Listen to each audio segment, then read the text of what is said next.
Chapitre 2. Communisme ou capitalisme?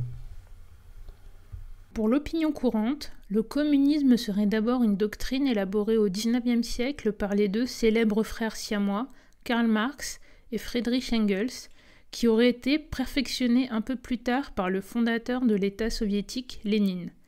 Elle aurait été appliquée avec plus ou moins de bonheur dans un certain nombre de pays, URSS, Europe de l'Est, Chine, Cuba. C'est dans ce sens que l'on débat pour savoir si oui ou non la Yougoslavie ou l'Algérie ont des régimes socialistes, capitalistes ou mixtes. Que l'on se rassure ou que l'on se lamente, nous n'allons pas vanter les charmes de ce socialisme ou de ce communisme-là. Nous ne prenons pas des vessies pour des lanternes, la morne grisaille des pays de l'Est ou les délires du culte de la personnalité en Chine pour l'avenir radieux de l'humanité. Le fil a coupé le beurre.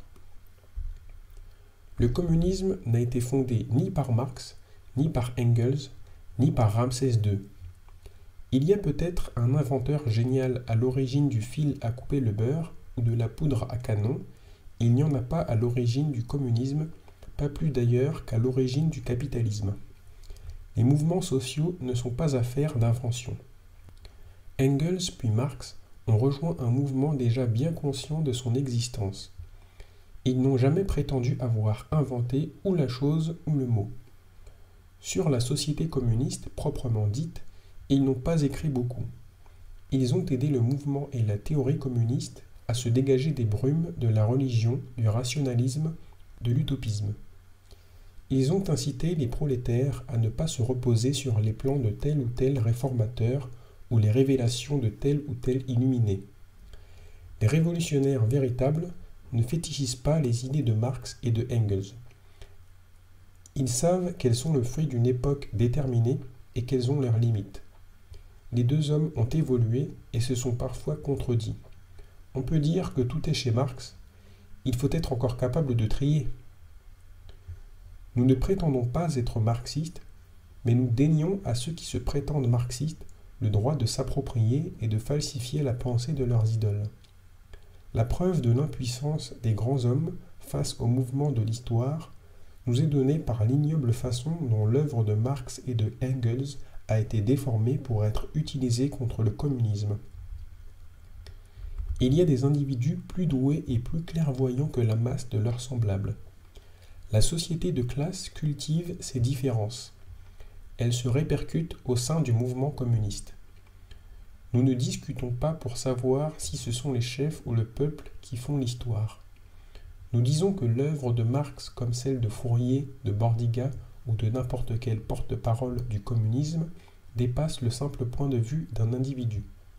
Le communisme ne nie pas les différences de capacité, ne réduit pas les théoriciens à de simples haut-parleurs des masses, mais par contre, il est l'ennemi acharné et permanent du carriérisme et du vedettariat.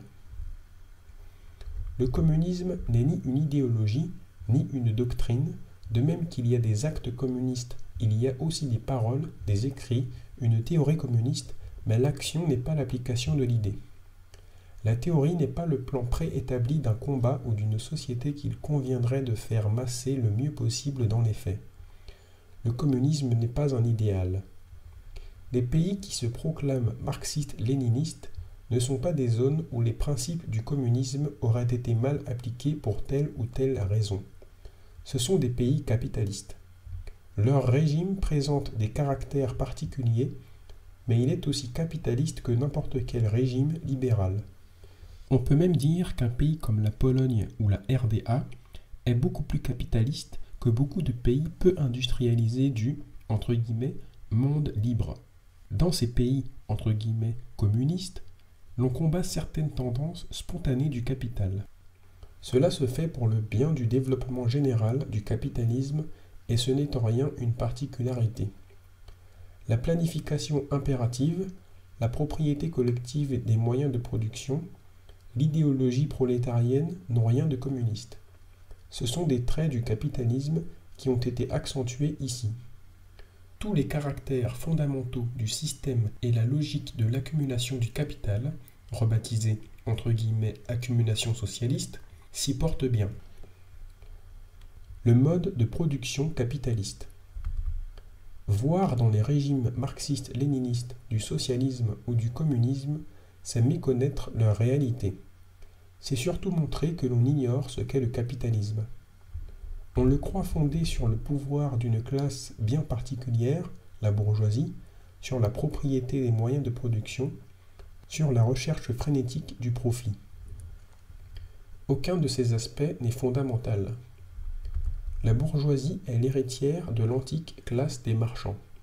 Après avoir joué longtemps un rôle important mais bien délimité au sein des sociétés à base agraire, la bourgeoisie marchande s'est mise à contrôler au cours du Moyen-Âge européen non plus de simples marchandises, mais des instruments de production. Parmi eux, la force de travail humaine, dont elle a fait par le salariat une marchandise. C'est l'origine du capitalisme. La bourgeoisie est au pouvoir à partir du moment où elle est devenue classe dominante grâce à la puissance des forces économiques et industrielles qui la portent et qui ont rendu caduques les anciennes façons de produire. Mais elle ne peut pas faire autre chose que de se plier aux lois de son économie. Propriétaire du capital, elle doit obéir à cette force qui l'entraîne, la bouscule et parfois la met en faillite. L'individu ou l'entreprise particulière dispose d'une marge de manœuvre mais ne peut naviguer longtemps contre le courant. Aucune classe dans le passé n'a pu satisfaire tous ses caprices en utilisant la puissance qui semble à sa disposition. Le tyran le plus incontesté ne peut se maintenir que s'il cornait les étroites limites de sa souveraineté réelle. C'est une erreur de vouloir expliquer les phénomènes sociaux en termes de mouvoir. Cela vaut encore moins pour le capitalisme que pour les systèmes qui l'ont précédé. La classe des gérants du capital s'est vue sans cesse remodelée par l'action même du capital. Qu'y a-t-il de commun entre le riche marchand du Moyen-Âge et le manager moderne ? Leurs motivations et leurs goûts sont différents. C'est nécessaire pour qu'ils puissent remplir la même fonction à deux moments du développement du capital. La classe des seigneurs féodaux se repérait par la tradition et l'hérédité.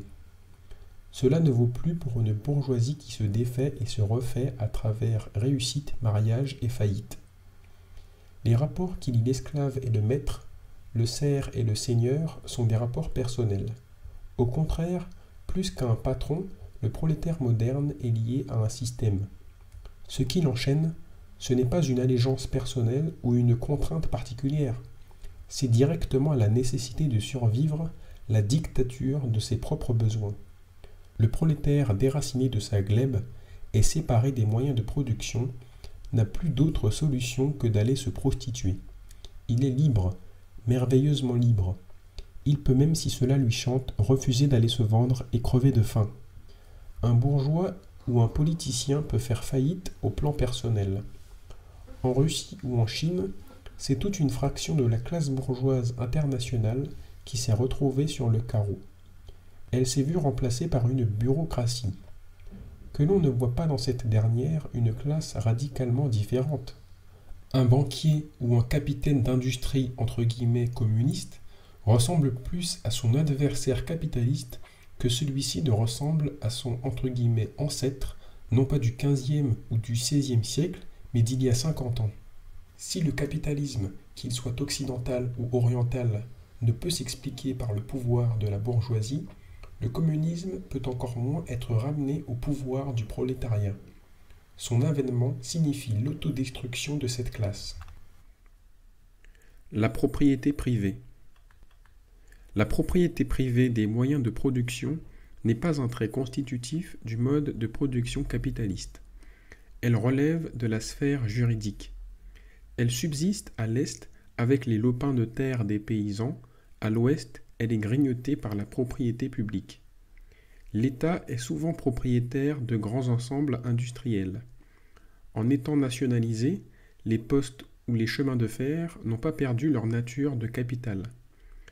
Friedrich Engels voyait dans cette tendance de l'État à devenir propriétaire des forces productives une évolution générale qui relèguerait le capitalisme privé dans les magasins d'antiquités. Le développement du capitalisme moderne tend à dissocier de plus en plus propriété et gestion des forces productives. Non seulement les dirigeants des compagnies nationalisées, mais même ceux des entreprises privées de grande taille ne sont pas propriétaires ou le sont d'une infime partie du capital qu'ils contrôlent. Les besoins en capitaux des géants industriels dépassent de loin ce qu'une fortune personnelle ou familiale pourrait leur fournir. Ces ensembles fonctionnent avec l'argent que leur fournit une masse de petits actionnaires et d'épargnants qui n'ont pratiquement aucun pouvoir. La situation des pays de l'Est doit être comprise en fonction de cette évolution générale du capital. Le profit. Le capitaliste serait animé par la recherche du profit maximum. L'expression « profit maximum » ne veut pas dire grand-chose. Un patron peut tenter un jour, une semaine, un mois de faire tourner hommes et machines à fond s'il est sûr de trouver des débouchés. Il risque de se repentir assez vite d'avoir épuisé son capital. L'échec d'une tentative de ce genre a eu lieu en Chine avec le « grand bond en avant ». L'importance du profit dégagé et donc la détermination du revenu des actionnaires et des dirigeants, le taux de croissance économique ne sont pas décidés librement par des capitalistes tout-puissants. Dégager de l'argent, voilà ce qui pousse le capitaliste soit pour s'enrichir, soit pour investir. S'il ne le fait pas, par laisser-aller ou par bonté, ou parce que ce n'est objectivement plus possible, son entreprise sera éliminée. Pour le bureaucrate, cela joue aussi à la crainte de sanctions administratives. On ne proclame d'ailleurs ni en URSS ni en Chine que le profit a disparu. Au contraire, on cherche le profit pour le bien du peuple, pour construire le communisme. Il serait devenu un instrument de mesure économique au service de la planification. À l'Est comme à l'Ouest, et comme l'a montré Marx, on ne peut expliquer le développement du capitalisme par l'appât du gain. C'est l'inverse qui est vrai. Les notions de profit ou de rente foncière n'expliquent pas la marche du système. Ce sont les catégories à travers lesquelles les classes dirigeantes prennent conscience des nécessités économiques et sont poussées à agir. Contrairement aux humanistes de gauche qui voient ou affectent de voir dans le profit leur grand ennemi, les révolutionnaires ne se laissent pas illusionner. Nous ne reprochons pas au système son immoralité. Nous ne nous accrochons pas à des secteurs archaïques qui ne sont plus rentables. Le profit disparaîtra avec la révolution, et sans délai. Jusque-là, il joue dans une certaine mesure un rôle de protection des travailleurs. Il impose des limites à la tyrannie patronale. Il l'oblige à ménager le matériel humain. S'il était possible d'abolir le profit en conservant le capital, l'entreprise moyenne tournerait au camp de concentration et la société glisserait dans la barbarie la plus totale. Le nazisme n'est pas un accident de l'histoire. Il est le déchaînement de forces qui continue de se tapir dans les bas-fonds de la civilisation du capital. Le profit fixe des bornes à l'autoritarisme, la volonté de domination et d'écrasement qu'engendre un système inhumain. Que l'on s'en prenne au profit, mais alors que l'on s'en prenne aussi à l'ensemble d'une société où c'est la vie même de l'homme qui est devenue marchandise. Salariat et industrialisation. Le mode de production capitaliste est bâti sur deux piliers solidaires qui le distinguent des modes de production qui l'ont précédé. Le premier de ces piliers, c'est le salariat. Des hommes avaient déjà loué à d'autres hommes leur charme, leur attachement politique, leur capacité militaire et même leur force de travail. Mais tout cela était resté marginal dans des ensembles sociaux composés de petits groupes entre lesquels monnaie et marchandises ne circulaient pas beaucoup. Le développement du capitalisme signifie l'introduction véritable du salariat dans la sphère de la production. Il en fera la forme générale d'exploitation. Le deuxième pilier, c'est l'industrialisation ou plus largement une mutation dans les rapports de l'homme à la nature et à sa propre activité. L'homme ne se contente plus de gratter le sol pour en tirer sa subsistance. Dorénavant, il va entreprendre de transformer systématiquement et à une échelle croissante la nature. Le capitalisme, c'est une révolution ininterrompue dans les méthodes productives. C'est le progrès de la science et de la raison face au fatalisme et à l'obscurantisme. C'est le mouvement qui succède à l'immobilisme des sociétés agraires. Le communisme ne fera pas machine arrière. La fin du salariat ne signifie pas le retour à l'esclavage ou au servage. Le dépassement du procès de « conquête de la nature » et de l'organisation industrielle du travail ne veut pas dire retour à l'immobilité passée. Le communisme abandonnera le caractère agressif et désordonné de l'action du capital. Son but n'est pas de détruire, de morceler et de soumettre, mais d'agir globalement sur le monde pour l'humaniser, le rendre habitable. Au-delà de l'industrie, il réconciliera l'utile et l'agréable. Il retrouvera à un niveau supérieur la familiarité perdue qui unissait l'être humain à son environnement. Le capitalisme n'a pas commencé à s'épanouir un beau matin parce que soudain l'on se serait rendu compte de l'efficacité qu'il recelait. Ce n'est pas une victoire de l'entendement. Il s'est imposé sur le tas à travers des bouleversements sociaux souvent cruels et irrationnels. Il a suscité des réactions de révolte, il a dû reculer avant de mieux repartir. Ses salariés, il les a pêchés dans une masse de paysans qu'il avait préalablement chassés de chez eux et réduits à l'état de mendiants. Le mouvement du capital a un double aspect. D'une part, il est développement des forces productives humaines et matérielles, donc de valeur d'usage, d'utilité. D'autre part, il est développement de la valeur marchande. La marchandise présentait déjà ce double visage. Le capital reste marchandise, mais il est de plus valeur tendant à s'augmenter sans cesse. Le capital a longtemps percé sous la marchandise. Le marchand peut, grâce à son ingéniosité ou à sa roublardise, posséder et faire tourner une masse grandissante de produits.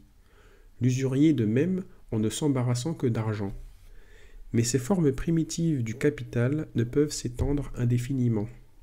La valeur reste parasitaire et ne crée pas les moyens nécessaires à son accumulation. Ce n'est qu'en s'emparant et en fixant une valeur sans cesse croissante dans les moyens de production que le capital a pu réellement s'épanouir. Vampire qui se nourrit de valeur, c'est-à-dire de travail humain, il doit pour arriver à ses fins développer le machinisme et la productivité.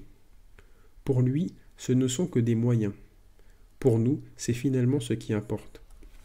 Cette évolution technique prend souvent des formes désagréables, chômage, armes meurtrières, saccage de la nature, mais elle permettra de révolutionner l'activité humaine et de sortir de l'ère barbare des sociétés de classe.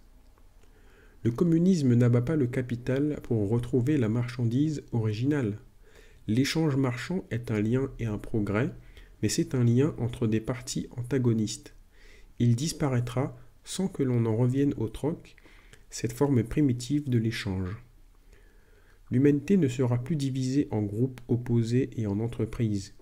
Elle s'organisera pour aménager et utiliser son patrimoine commun pour distribuer corvées et jouissances. La logique du partage remplacera la logique de l'échange. L'argent disparaîtra, il n'est pas un instrument de mesure neutre, c'est la marchandise dans laquelle se reflètent toutes les autres marchandises.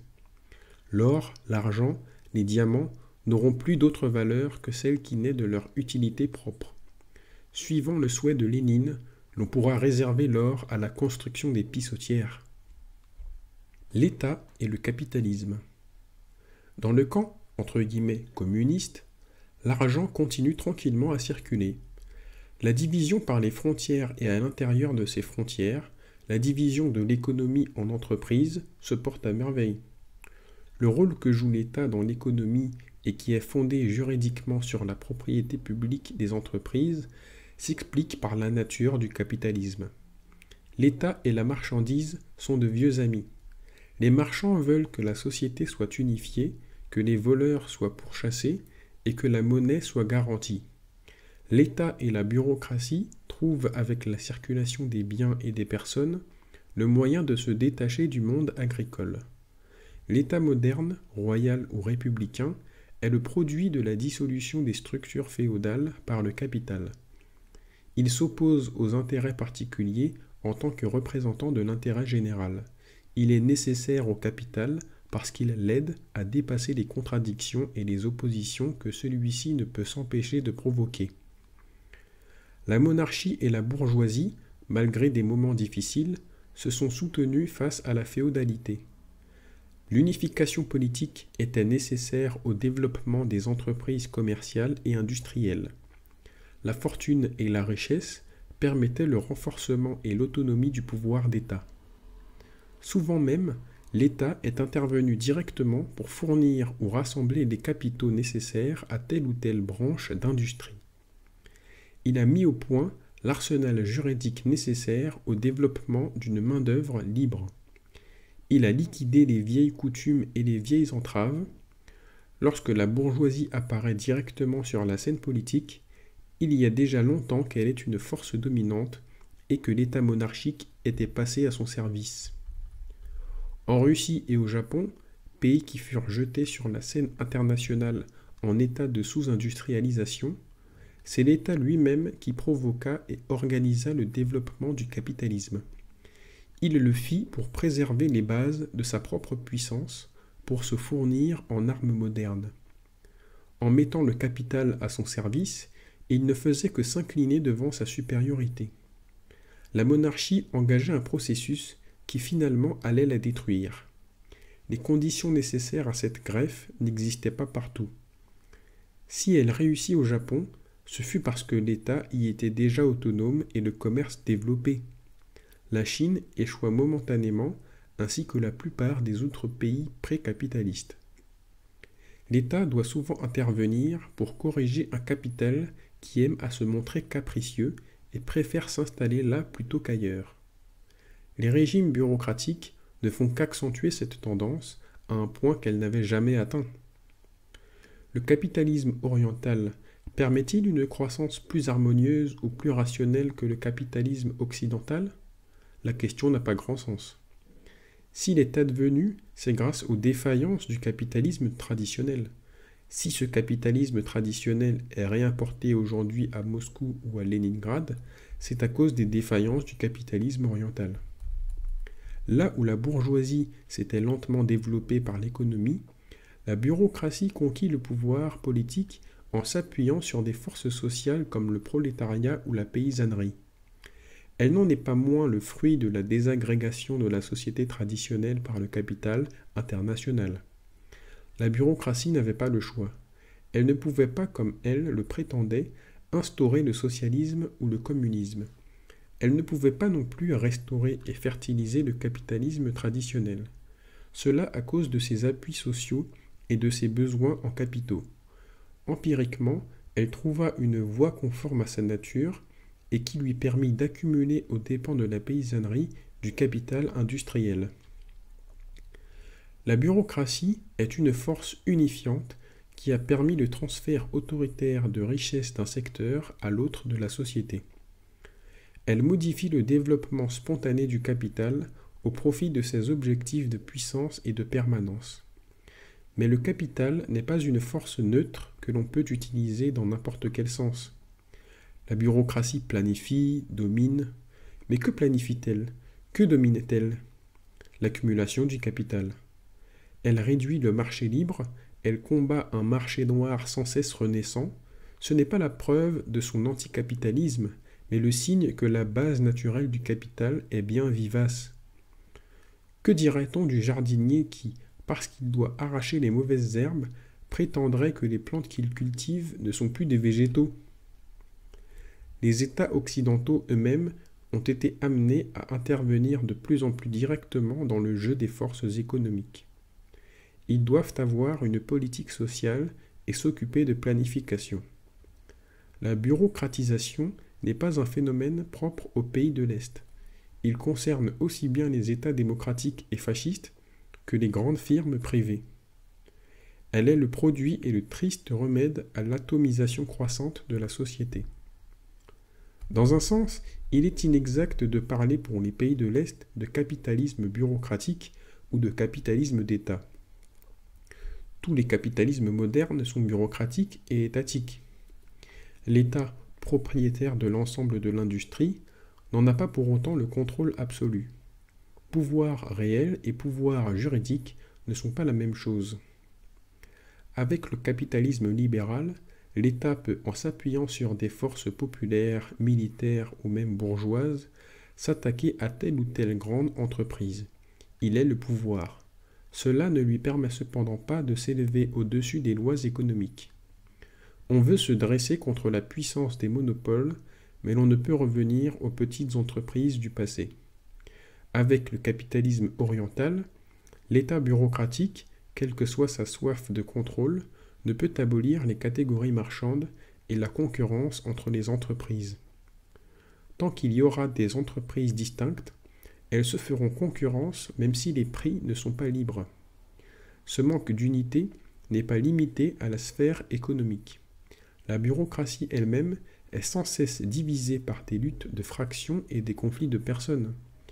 À défaut d'unité, l'image de l'unité doit être maintenue. L'ennemi n'est pas le concurrent aux mains du parti, mais l'anti-parti.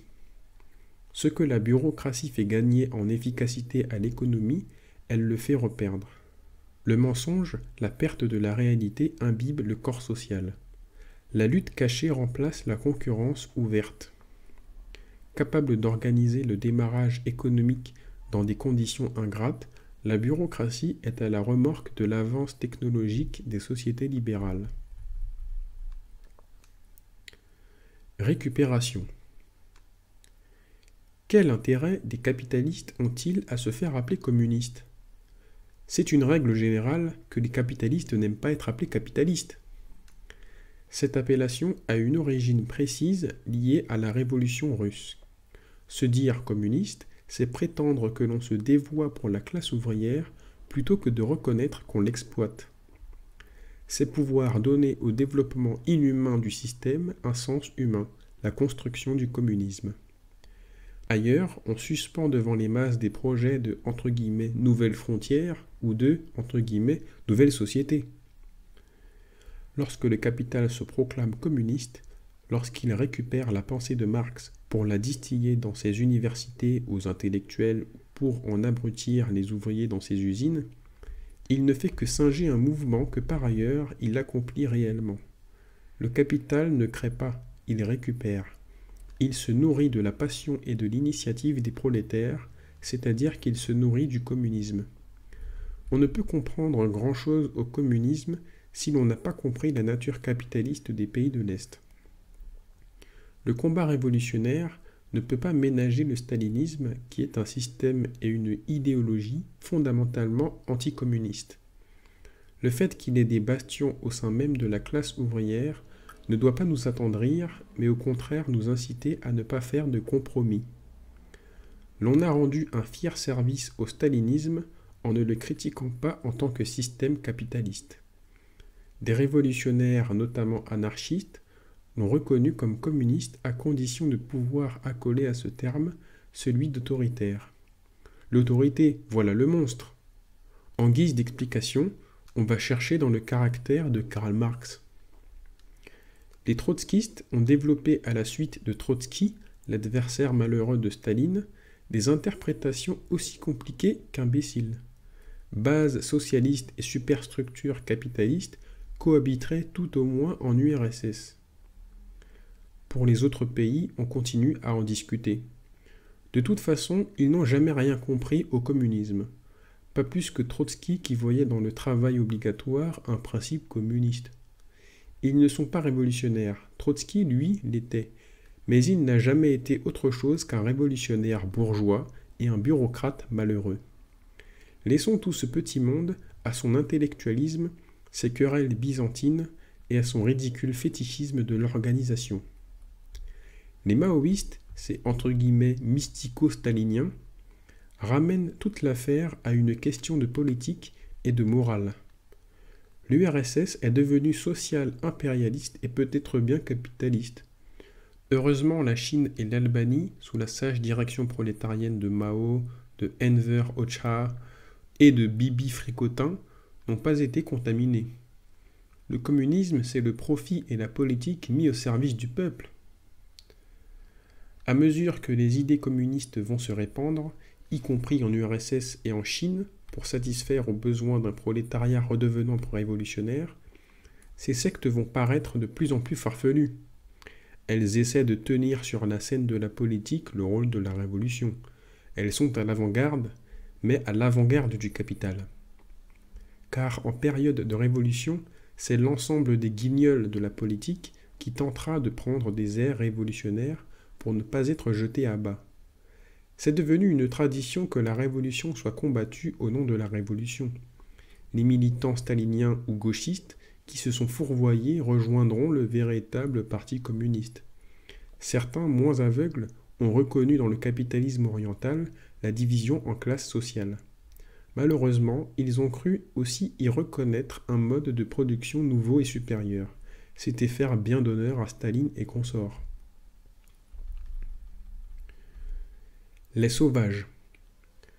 Nous ne voyons rien de communiste dans les régimes qui se prétendent tels. Par contre, nous le voyons là où l'on n'a pas l'habitude de le voir. Les sociétés primitives, qui refoulées par la « civilisation », subsistent dans des contrées arides ou difficiles d'accès, sont communistes, que leurs membres vivent de la chasse et de la cueillette ou d'une agriculture peu évoluée. Ainsi, l'URSS n'est pas communiste, mais les États-Unis d'Amérique l'étaient il y a encore quelques siècles. Nous n'entendons pas ramener l'humanité à ce stade. Ce serait de toute façon fort difficile, car cet état de choses exige une très faible densité de population. Il importe cependant de réhabiliter l'humanité primitive et préhistorique. L'Indien était plus heureux et dans un certain sens plus civilisé que le moderne citoyen américain. L'homme des cavernes ne mourrait pas de faim. C'est aujourd'hui que des centaines de millions d'humains ont le ventre vide. Le primitif, comme l'a montré Marshall Salins, vit dans l'abondance. Il est riche, non parce qu'il a accumulé des richesses, mais parce qu'il vit comme il l'entend. Sa pauvreté apparente, son dénuement, a apitoyé le voyageur occidental qui parfois, paradoxalement, s'étonne de sa bonne santé avant de lui transmettre sa vérole. Les primitifs ne possèdent pratiquement rien, mais pour ceux qui vivent de la chasse et de la cueillette, cela n'est pas une gêne. Leur dénuement leur permet de se mouvoir librement et de profiter des richesses de la nature. Leur sécurité ne repose pas sur l'épargne, mais sur leur connaissance et leur capacité à utiliser ce que leur milieu d'existence leur donne. Ils passent moins de temps qu'un civilisé pour gagner leur subsistance. Leur activité entre guillemets productive n'a rien à voir avec l'ennui que secrète le bureau ou l'usine. Heureux les primitifs d'Australie qui confondent dans un même mot le travail et le jeu. Du communisme passé au communisme à venir, il y a une profonde différence. D'un côté, il y a une société qui utilise son environnement en sachant s'y adapter. De l'autre côté, il y a une société fondée sur la transformation continue et en profondeur de cet environnement.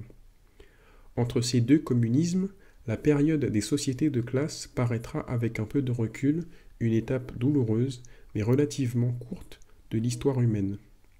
Maigre consolation pour ceux qui continuent d'y être immergés.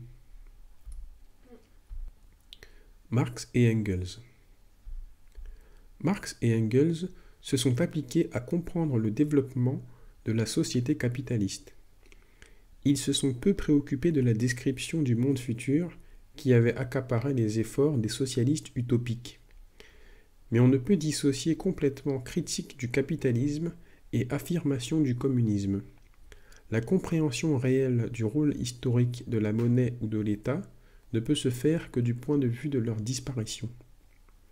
Si Marx et Engels n'ont pas plus parlé de la société communiste, c'est sans doute paradoxalement que cette société était plus difficile à saisir, puisque moins à portée de main, mais aussi parce qu'elle était plus présente dans les esprits révolutionnaires.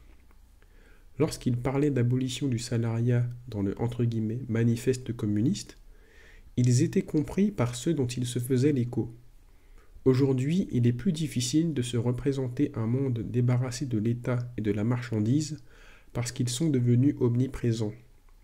Mais devenus omniprésents, ils ont aussi perdu leur nécessité historique. L'effort théorique doit prendre le relais de la conscience spontanée avant de devenir inutile parce que ce qu'il affirme sera devenu banalité. Marx et Engels ont peut-être moins bien saisi qu'un Fourier la nature du communisme en tant que libération et harmonisation des passions. Ce dernier, toutefois, n'arrive pas à se dégager du salariat, voulant entre autres que les médecins ne soient plus rémunérés suivant les maladies de leurs clients, mais selon l'état de santé de la communauté. Marx et Engels ont été cependant suffisamment nets pour qu'on ne puisse pas leur mettre sur le dos le poids de la bureaucratie et des finances des pays entre guillemets communistes. Selon Marx, l'argent disparaît sans délai avec l'avènement du communisme et les producteurs cessent d'échanger leurs produits. Engels parle de disparition de la production marchande à l'avènement du socialisme. Que l'on ne nous parle pas d'erreur de jeunesse, comme a pris l'habitude de le faire toute une racaille marxologique. Nous nous référons à la « critique du programme de Gotha » et à la « anti-Düring ». Les staliniens de toutes sortes parleront de scories dans l'œuvre des maîtres. Ils chanteront un couplet pour faire savoir qu'ils sont marxistes et non pas dogmatiques. Pour eux, l'argent, le capital, l'État ont perdu leur caractère bourgeois pour devenir prolétariens. Les plus audacieux vont jusqu'à dire qu'une fois le communisme construit, on pourra peut-être se débarrasser de tout ce bric-à-brac. Pour les autres, le communisme sera simplement une société dont le niveau de vie sera très très élevé. De toute façon, le communisme se perd dans les nuages et l'échelle qui y mène est composée d'une multitude de barreaux qui forment autant d'étapes de transition. Il est exact que l'on construit le communisme dans les pays de l'Est. On ne le construit ni mieux ni plus consciemment qu'ailleurs. Une révolution sera nécessaire pour l'accoucher. Cette conception de la construction du communisme au moyen d'instruments économiques et sociaux est typiquement bourgeoise. Elle se représente la chose comme la production d'un objet manufacturé. Elle voit la société comme une vaste usine. Elle croit que le tout fonctionne comme la partie. Il s'agit de volonté, de projet, de lignes politiques. L'erreur que ces staliniens font sur le cheminement se répercute sur le résultat. Il ne s'agit pas de faire disparaître l'économie d'entreprise, mais de faire de l'économie une seule entreprise. Le gâchis que représente l'existence d'une police disparaîtra. Le renforcement du sens moral par l'éducation entre guillemets communiste suffira à faire disparaître le vol et la subversion. La meilleure solution est certainement celle proposée par Joseph Staline lui-même. À défaut de pouvoir changer les choses, changeons les mots. Comment voulez-vous, nous explique le petit père des peuples, que ceux qui touchent un salaire soient des salariés, puisqu'ils sont à travers l'État propriétaires des entreprises qui les emploient? On ne peut être soi-même son propre salarié. Le salariat est donc aboli en Union soviétique. Si vous avez l'impression de toucher une paye, si vous avez peur d'être licencié, c'est que vous êtes en pleine illusion. Heureusement que notre patrie socialiste dispose de centres de rééducation et d'hôpitaux psychiatriques. Staline concède que la production marchande et la division en entreprises subsistent, mais il ne peut s'agir de capitalisme, car ce qui fait le capitalisme, c'est que les moyens de production sont détenus par des particuliers. Tout se ramène en fait à des questions de définition juridique. Il suffit que l'État se proclame communiste pour qu'il le soit. Depuis que Staline nous a expliqué tout ça dans, entre guillemets, les problèmes économiques du socialisme en URSS, ceux qui se sont penchés sur la question n'ont rien apporté de nouveau. On peut voir dans Mao Tse-tung ou Fidel Castro de courageux partisans, des hommes politiques habiles. On peut considérer que les Chinois mangent plus à leur faim que les Indiens et ont moins de liberté politique que les Japonais. Seulement, tout cela relève du capitalisme.